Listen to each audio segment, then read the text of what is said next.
오늘 저희가 읽은 본문의 말씀이 굉장히 깁니다만 이 본문의 말씀을 제가 지난 한 주간 묵상하면서 하나님의 주신 마음을 같이 나누려고 합니다. 여러분, 세상 살기가 녹록지 않습니다. 동의하시나요?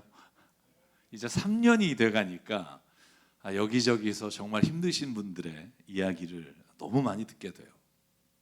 코로나로 인해서 생계를 위협받는 사람들이 정말 많아졌고요. 제가 통계청 자료를 보니까 2021년 말에 빈부의 격차가 코로나 이후에 훨씬 더 심화됐다는 거예요. 상위 20%, 하위 20%의 간극이 점점 멀어져서 아마 코로나가 끝나고 난 다음에 이걸 어떻게 바로잡을까 걱정하는 분들이 정말 많습니다. 이렇게 어려운 시기에 또 여러분, 보이시피싱은 더 활기를 쳐서 저도 아침마다 와요. 어느 은행입니다. 1번을 누르십시오. 누르면 여러분 끝나는 겁니다. 1번 누르시면 안 됩니다. 1번을 누르면 몇 프로의 대출이 가능합니다. 아니, 정말 그 마지막 한순간 희망을 걸면서 그 번호를 누르는 사람의 돈을 빼가는 이런 일들이 일어나는 세상을 살고 있는 게 얼마나 스스로 비참한지 모르겠어요. 여러분, 그 사이를 비집고 이단들은요, 종말에 관한 이야기를 얼마나 유튜브에 난리를 치는지 몰라요. 여러분, 한번 그냥 집에 가셔서 유튜브에 코로나와 종말론 치면 상위 처음서부터 거의 수십 개가요, 주님 곧 오신다는 거예요. 가뜩이나 러시아가 전쟁을 치르는 것 때문에 지진과 전쟁의 소문이 막 이렇게 하면서 여러분 9분짜리 영상을 보면 주님 내일 오실 것 같아요. 빨리 정리해야겠다는 생각이 들어요. 여러분, 정의가 무너지고 불공평하고 악이 선을 말살시킨 것 같은 이 모습을 보면서 제 스스로가 이렇게 입에서 한탄이 나올 때가 있습니다. 여러분, 이런 일을 목격하면서 이런 말 우리가 흔히 해요. 세상은 공평하지 않아. 악인이 더 잘 돼. 결코 선이 악일 수가 없어. 악을 이길 수가 없어. 악인의 돈이 정직을 이기고 더러운 권력이 선을 짓누르고 총과 칼이 생명을 앗아가는 걸 막을 길이 없어. 그리고 이걸 신앙적으로 더 나가서 이렇게 외치게 돼요. 하나님이 계시다면 왜 이걸 보고 계실까? 하나님이 계시다면 어떻게 이런 비참한 일을 참여하지 않으실까? 여러분, 이런 생각을 하게 되면 우리의 마음에 슬퍼져요. 아파요. 악인이 형통한 것 같고 그들의 권력과 힘은 누구도 막을 수 없는 불공평한 세상을 만들어가는 걸 아무것도 할 수 없는 그리스도인이라는 생각에 자괴감마저 느껴지는 현실을 맞이할 때가 있다는 거예요. 여러분, 목사가 이런 얘기하니까 너무 믿음이 없어 보이잖아요. 그죠? 근데 진짜 눈에 보이는 현실은요, 그 고백밖에 나올 수가 없는 것 같아요. 하나님의 뜻을 다 깨닫지 못했기 때문에 내가 이 일어난 일들을 이해할 수 없기에 더 눈물을 흘리며 하나님 앞에 기도하는지 모르겠습니다. 여러분, 그러면서 저는 오늘 시편 37편의 다윗의 시예요. 다윗의 시를 읽으면서 용기를 얻어요. 위로를 받아요. 만약에 저와 같은 마음으로 오늘 이 자리에 나온 분이 있다면, 세상을 바라보면서 점점 힘이 빠지는 분이 있다면, 오늘 다윗이 선포한 시편 37편의 말씀을 가지고 우리가 다시 일어나 하나님 앞에 용기를 가지고 사는 은혜가 있기를 주의 이름으로 축복합니다. 우리가 읽은 다윗의 시편 37편은 제가 설교를 찾아보니까 2018년 1월 14일에 제가 당신의 삶에서 불평을 몰아내십시오라는 주제로 설교했던 1절부터 9절까지의 본문이 있더라고요.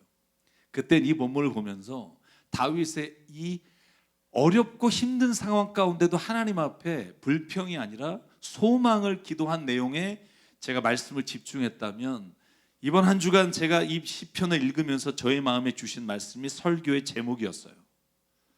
팩트를 바라볼 것인가, 진리를 볼 것인가. 제가 왜 영어로 설명을 했는지를 이따가 말씀을 드릴게요. 눈에 보이는 현실, 사실들은 비극적인데 그걸 바라보면서 낙심하고 살 건가?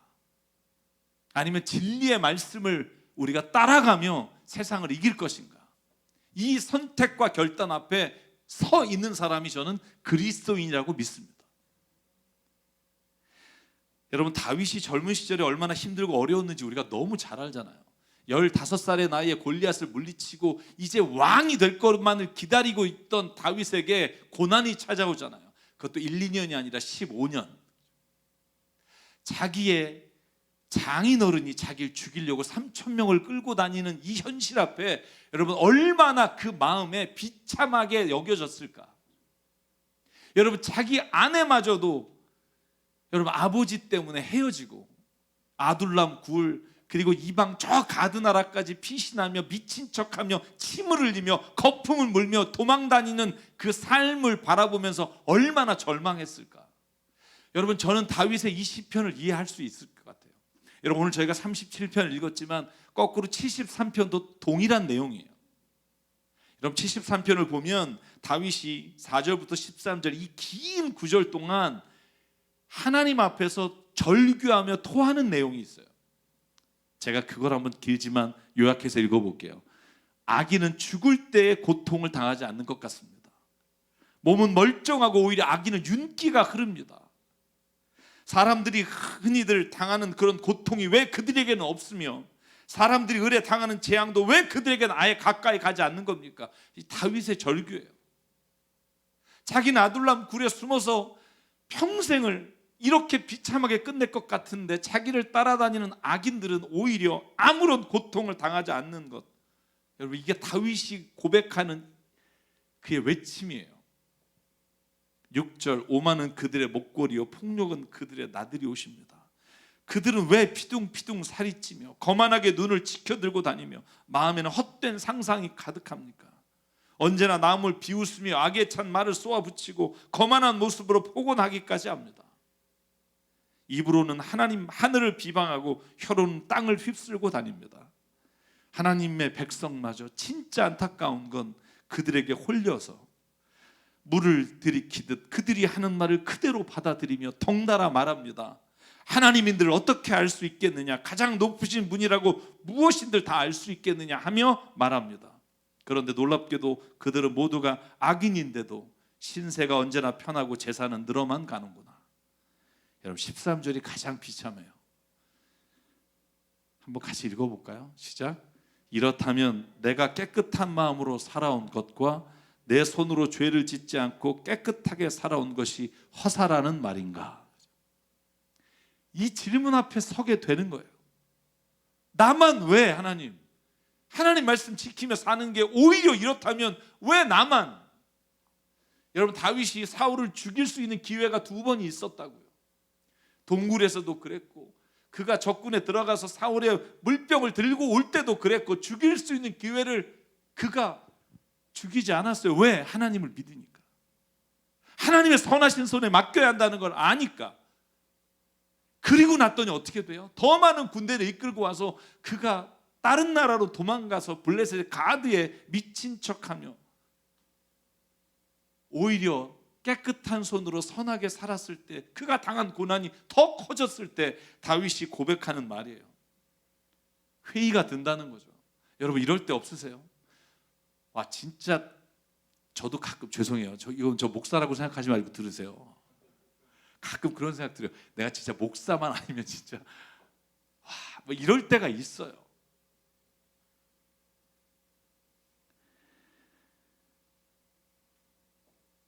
저는 그런데 다윗이 이렇게 성경에 기록한 말씀이 위로가 돼요. 왜냐하면 다윗과 같은 신앙의 사람이 나 같은 부족한 사람과 같은 이런 외침을 했다는 게 은혜가 돼요. 여러분, 그런데 다윗의 신앙은요 거기에서 끝나지 않는 데 있다는 거예요.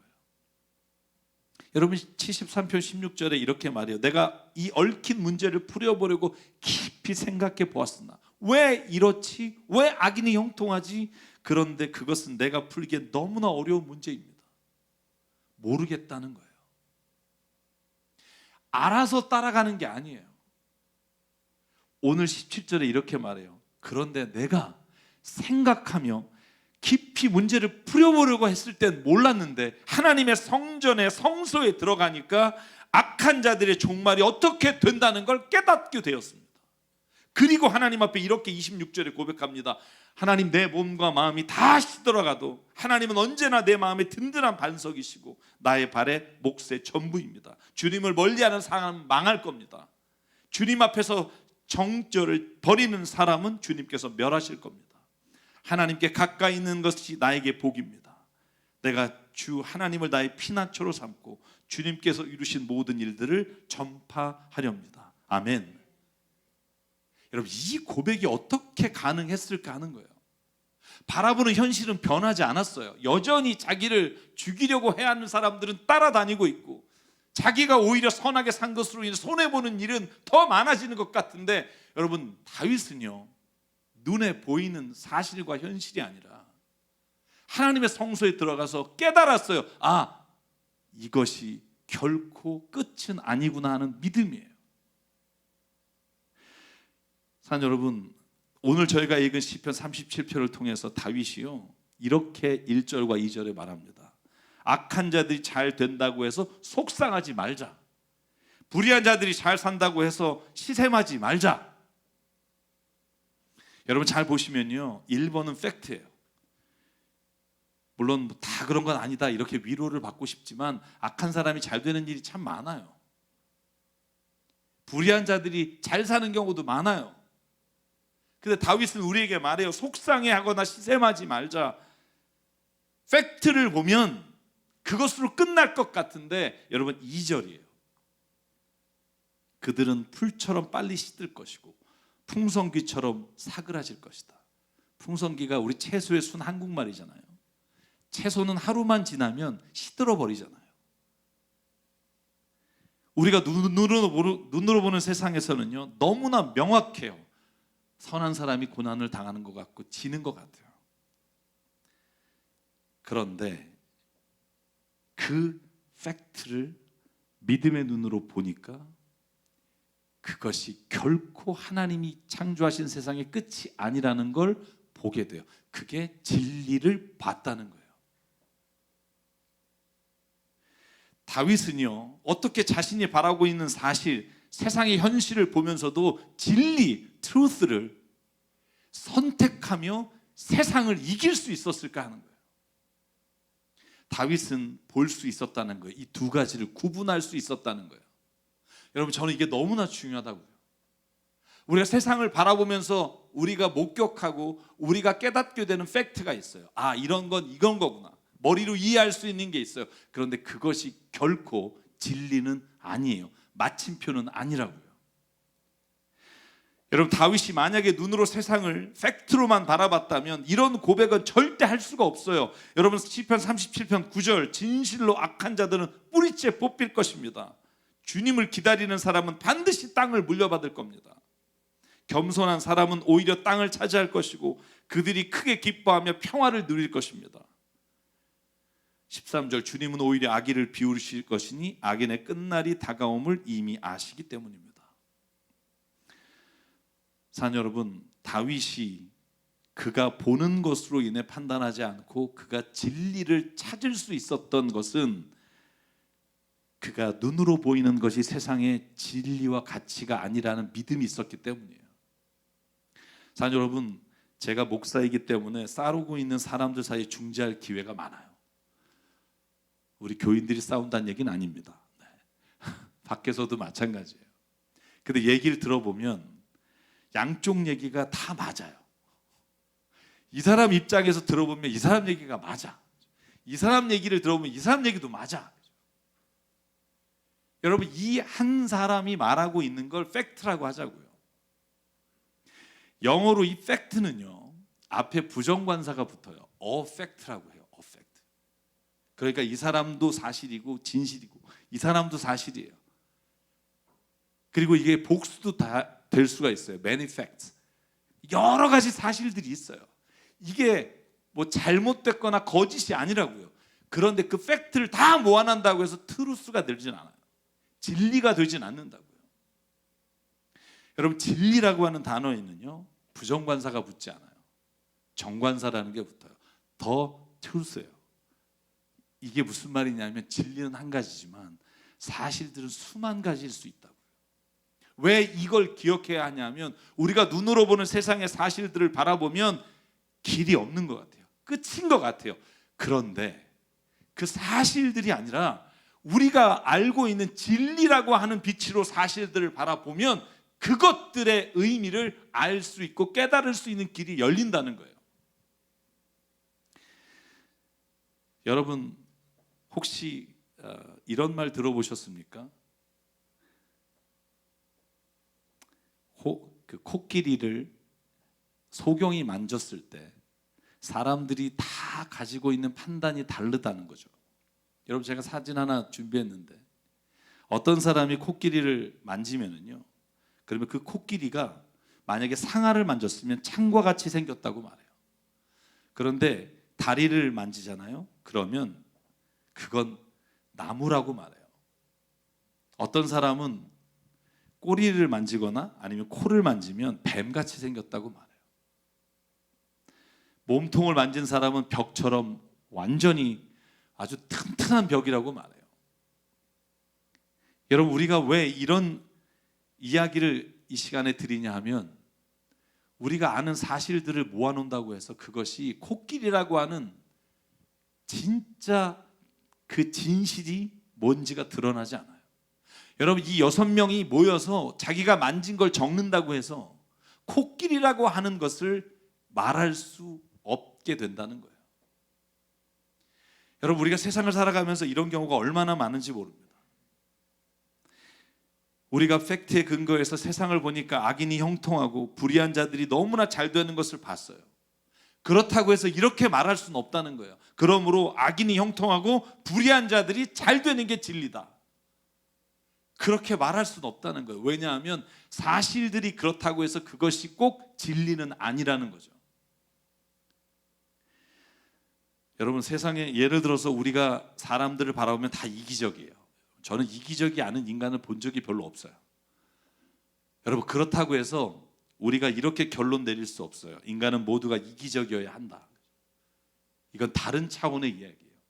사실 판단이 가치 판단을 이끌어내진 못해요. 왜냐하면 가치는 본래 그 물건이나 사람이 가지고 있는 본래 하나님께서 주신 것이기 때문에 우리가 눈에 보이는 것으로 판단할 수 있는 근거가 되지 못한다는 거예요. 여러분 악인이 형통하고 불의한 자가 잘 산다고 하는 것을 근거로 해서 그렇게 돼야 한다고 말하는 건 우리가 진리를 잘못 알고 있기 때문이라고 다윗이 우리에게 말해주는 거예요. 눈에 보이는 사실은 그렇지만 우리가 믿는 진리 안에서 우리가 이 모든 현실을 보면 하나님은 결코 이것을 영원히 두지 않으실 것이라는 믿음을 가져야 한다는 거예요. 여러분 10절과 11절 12절 여러분 이걸 보면 힘이 나지 않아요? 다윗이 말해요. 조금만 더 참아라. 악인은 멸망하고야 말 것이다. 아무리 그 있던 자취를 찾아보아도 이미 없어질 것이다. 겸손한 자들아 두려워하지 마라. 오히려 땅을 차지할 것이며 평화를 누리게 될 것이다. 아멘. 이건 무엇에 근거한 거냐면 세상을 창조하신 하나님의 진리의 말씀을 믿고 선택하는 거예요. 우리가 바라보는 팩트와 달리 악인은 결코 형통하는 일로 끝나지 않을 겁니다. 저는 이 말씀을 믿습니다. 결코 불의한 자가 잘 되는 것으로 인해 끝나지 않을 겁니다. 이것이 우리의 믿음입니다. 여러분 칸트가 그런 말을 했었죠. 사람들이 물었어요. 당신은 철학을 하면서 어떻게 신앙을 갖고 있냐? 어떻게 기독교 신앙을 갖고 있냐? 근데 역으로 물어봐요. 칸트가 어떻게 너희는 세상을 바라보면서 하나님을 안 믿을 수가 있니? 그러면서 하는 말이 그런 거예요. 잘 봐라. 세상을 보면 착한 사람은 잘 안 되고 악한 사람이 잘 되는 거다. 이게 우리가 보는 세상이야. 그건 수만 년 전, 수십만 년 전부터 그래왔고 그러면 지금쯤 사람들의 생각이 바뀌어야 된다는 거예요. 이 정도 우리가 학습 효과를 했으면 불의한 자는 잘 되고 착한 사람은 안 되는구나 라고 하는 사람들 사이의 본유관념, 태어난 생각들이 바뀌어야 된다는 거예요. 그런데 그런 적이 한 번도 없다는 거예요. 모든 인류의 역사의 모든 기록은 불의한 자는 잘못될 것이고 선한 사람은 분명히 복을 받을 거라고 돼 있다는 거예요. 왜 그럴까? 칸트가 이렇게 말해요.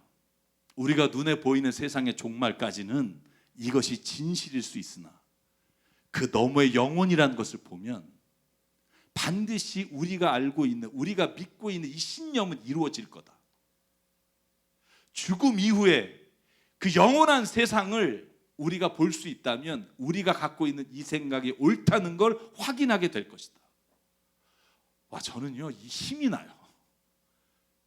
여러분, 이 세상이요 우리가 보는 것으로 끝나지 않는다는 믿음의 선포가 성경의 증언이라고요. 여러분, 우리가 모여서 왜 말씀을 읽어야 되고 왜 기도하고 왜 우리가 믿는 자들의 교제가 있어야 되는 줄 아십니까? 그 이유는요, 우리가 세상에서 사람들과 만나면서 사실에 근거한 얘기들을 나누다 보면 우리가 진리에 관한 말씀을 잊어버리기 때문이에요. 하나님의 선포의 말씀을 우리가 믿음으로 살아가기 어렵기 때문이에요. 사실 저도요 이렇게 말은 하지만 이 두 가지 판단 사이에 매일 오갈 때가 있어요.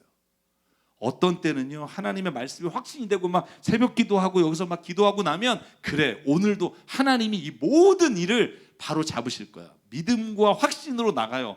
그런데요 어느 날 내가 기도한 일이 이루어지지 않고 제가 정말 간절히 하나님 앞에 간구했던 우리 성도의 일이 이루어지지 않으면 좌절하면서 한탄하고 고통스러울 때가 있어요.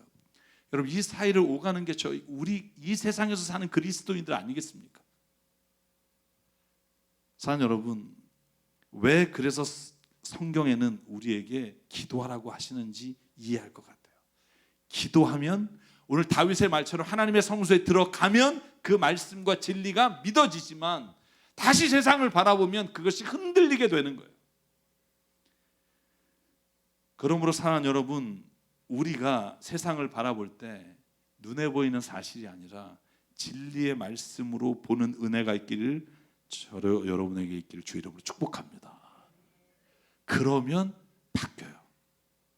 여러분, 예수님이요 세상을 바라보신 게 그 당시의 사람들과 완전히 반대였다는 거 아시죠?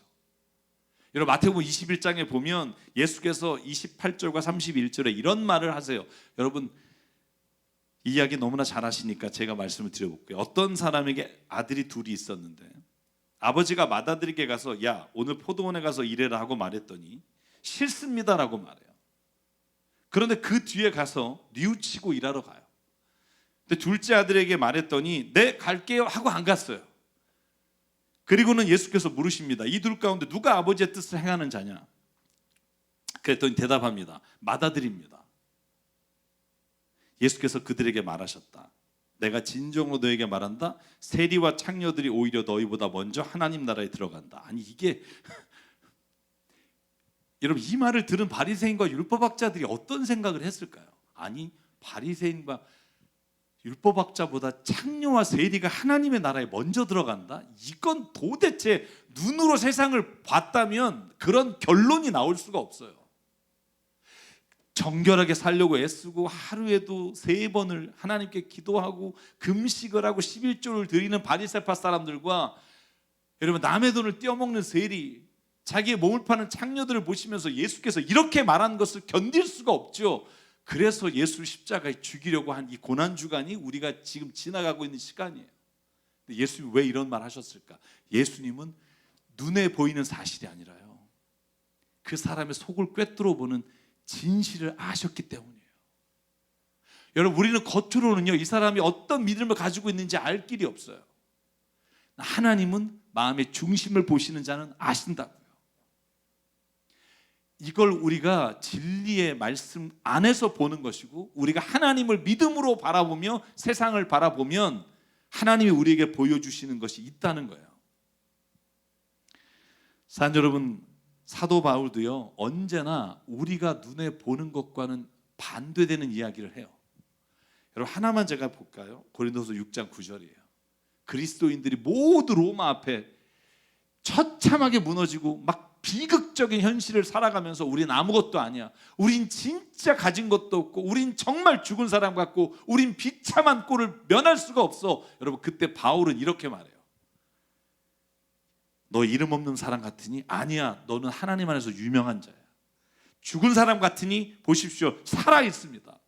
징벌을 받아 고통받는 것 같으니 아니 죽임을 당하는 데 같으나 근심하는 사람 같으나 기뻐하고 가난한 사람 같으나 많은 사람들을 부유하게 하고 아무것도 가지지 않은 사람 같으나 모든 것을 가진 사람입니다. 여러분 이건요 팩트는 아니라니까요. 눈에 보이는 사실들을 보면 이런 고백을 할 수가 없는데 사도 바울은 오늘 그 너머에 있는 아니 그 중심에 있는 것을 보며 선포하는 거예요. 그리스도인 내가 사랑하는 고린도 교회 여러분은 결코 죽은 사람이 아니라 예수 안에서 살아있는 사람입니다. 근심하는 사람 같지만 기뻐합니다. 여러분 이 말을 들은 초대교회 그리스도인들이 얼마나 그 안에 믿음과 하나님을 향한 확신을 가지고 세상을 이기며 나갔을까. 그래서 오늘도 저는요 가끔 믿음 없은 마음을 가지고 살지만 선포합니다. 하나님은 오늘 저와 여러분의 삶에 하나님의 진리의 말씀을 따르는 자에게 주시는 은혜로 채워주실 줄 믿습니다. 눈에 보이는 사실이 아니라 하나님의 진리의 말씀 안에 살아가는 자에게 약속하신 것들을 반드시 이루어 주실 줄 믿습니다. 그 믿음이 없이는 이길 수가 없어요. 선으로 악을 이기려고 원합니까? 그렇다면 하나님의 말씀을 진리의 말씀에 확신을 가지십시오. 그러면 다시 일어날 힘을 얻게 될 겁니다. 그래서 다윗의 37편 시편은 이렇게 끝납니다. 이 말씀만 읽고 오늘 말씀 마치겠습니다. 같이 한번 읽을까요? 30절에서 40절까지만 시작. 흠없는 사람을 지켜보고 정직한 사람을 눈여겨보아라. 평화를 사랑하는 사람에게는 미래가 있으나 범죄자들은 항상 멸망할 것이니 악한 자들은 미래가 없을 것이다. 의인의 구원은 주님께로부터 오며 재난을 받을 때에 주님은 그들의 피난처가 되신다. 주님이 그들을 도우셔서 구원하여 주신다. 그들이 주님을 피난처로 삼았기에 그들을 악한 자들에게서 건져내셔서 구원하여 주신다. 아멘. 이게 다윗이 오늘 우리 믿는 사람에게 주시는 선포의 말씀입니다. 눈에 보이는 것이 아니라 진리의 눈을 가지고 바라보십시오. 사랑하는 성도 여러분, 오늘도 이 믿음의 눈을 잃지 않기를 주의 이름으로 축복합니다. 그래서 오늘 이 찬양을 같이 부르려고 합니다. 이 가사가 제가 오늘 말씀을 준비하면서 얼마나 많이 들었는지 몰라요. 가사가 이렇습니다. 고단한 인생길 힘겨운 오늘도 예수 내 마음 아시네. 지나간 아픔도 마주할 세상도 예수 내 마음 아시네. 하루를 살아도 기쁨으로 가리 예수 늘 함께 하시네. 후회도 염려도 온전히 맡기리 예수 늘 함께 하시네. 믿음의 눈들어 주를 보리 이 또한 지나가리라. 주어진 내 삶의 시간 속에 주의 뜻 알게 하소서. 저는 오늘 이 가사대로 우리가 고단한 인생길 힘겨운 길을 걸어가면서도 눈을 열어 믿음의 눈을 열어 예수의 말씀과 예수가 함께 하심을 보는 은혜가 있기를 바랍니다. 특별히 우크라이나를 위해서 매일 기도해 주십시오. 이 전쟁으로 하나님 무엇을 인류에게 깨닫게 하시는지 우리가 다 알 수 없으나 죽어가는 생명을 하나님 오늘 바라보며 절규하며 하나님 앞에 기도합니다라는 마음으로 우리가 이 시간 함께 이 찬양하면서 말씀 기억하게 되기를 원합니다. 고단한 인생길 힘겨운 오늘도 예수 늘 함께 하시네. 지나간 아픔도 마주할 세상도 예수 늘 함께 하시네. 한 번 더 고백하죠. 고단한 인생길 고단한 인생길 힘겨운 오늘도 예수 내 마음 아시네. 지나간 아픔도 마주할 세상도 예수 늘 아시네. 믿음의 눈으로 믿음의 눈 들어 주를 보리. 이 또한 지나가리라. 주어진 내 삶의 시간 속에 주의 뜻 알게 하소서. 믿음의 눈으로 믿음의 눈 들어 주를 보리. 이 또한 지나가리라. 주어진 내 삶의 시간 속에 주의 뜻 알게 하. 우리 일어나서 2절 가사로 함께 찬양하겠습니다. 하루를 살아도 기쁨으로 가리. 예수 늘 함께 하시네. 후회도 염려도 온전히 맡기리. 예수 늘 함께 하시네. 믿음의 눈 들어 주를 보리. 이 또한 지나가리라. 주어진 내 삶의 시간 속에 주의 뜻 알게. 마지막으로 고백합니다. 믿음의 눈 들어 주를 보리. 믿음의 눈 들어 주를 보리. 이 또한 지나가리라. 주어진 내 삶의 시간 속에 주의 뜻 알게 하소서. 우리 시간 함께 기도하실 때 하나님, 우리가 눈에 보이는 사실을 보면서 절망하지 않게 하시고 주저앉아 있지 않게 하시고 오늘 진리의 말씀이신 하나님 앞에 그 말씀을 의지하여 확신과 승리의 소망을 가지고 걷게 하여 주시옵소서.